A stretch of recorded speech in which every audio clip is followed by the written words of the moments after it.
The discovery of gold. In 1847, all waited restlessly for the fighting to end outside California.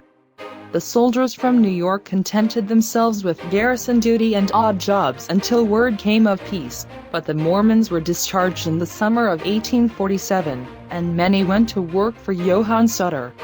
With peace, Sutter could finally proceed with his plans to lay out a town near his fort to attract some of the expected hordes of American settlers who would now stream through the passes of the Sierras. A town would require lumber, and for this Sutter needed a nearby sawmill so that he could reap the profits of every process in creating Sutterville. Just when the Mormons appeared seeking employment, Sutter's partner James Marshall found a site for the proposed sawmill, a place called Coloma about 45 miles from Sutter's fort on the South Fork of the American River. Many of the Mormons Sutter hired that summer were assigned to follow Marshall to Coloma, where they finished the sawmill in January. Next they set to work deepening the stream so that the mill race would have adequate power. On January 24, 1848, Marshall went down to the river to inspect progress, and, as he later told the story, "I was caught by something shining in the bottom of the ditch. I reached my hand down and picked it up. It made my heart thump, for I was certain it was gold. Then I saw another." As word of the gold discovery spread, Sutter's and Marshall's workmen left their jobs to dig for gold along the American River and its tributaries, and Sutter's fort and fields were soon deserted.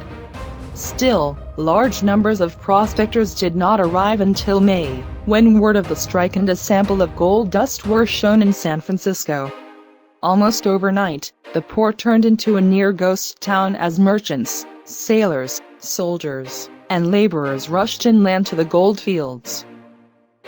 It was not long before gold seekers from all over the state, Hispanic Californians, Native Americans, Europeans and U.S. citizens joined them. As word spread outside California in the following months, new national and ethnic groups contributed their share to the fascinating mix of the gold fields: Mormons from Utah, farmers and trappers from nearby Oregon, experienced miners from Mexico and Chile, white sailors and merchants and native workers from Hawaii, and Chinese from the province of Kwangtung near Canton.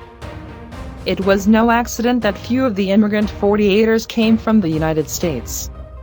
Without telegraph lines or a railroad, news of the gold strike at Coloma had to travel to the Atlantic coast by the ships that sailed south along the Pacific coast, then around the Horn of South America or across the Isthmus of Panama to await another ship in the Caribbean, a journey that could consume 6 or 7 months. On the other hand, the 7,000-mile journey by sea to China took only 3 months. Not only did news of the gold strike take longer to reach the eastern United States, but in 1848 it came in tentative, unconfirmed stories that tempted few to chance the long, difficult journey to California. Thanks to a young Army officer named William Tecumseh Sherman, that situation would soon change.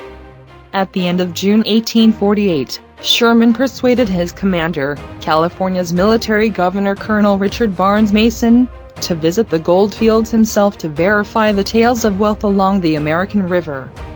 Governor Mason's report of that trip prompted President Polk to make an official announcement of the gold strike in his State of the Union message to Congress on December 5, 1848.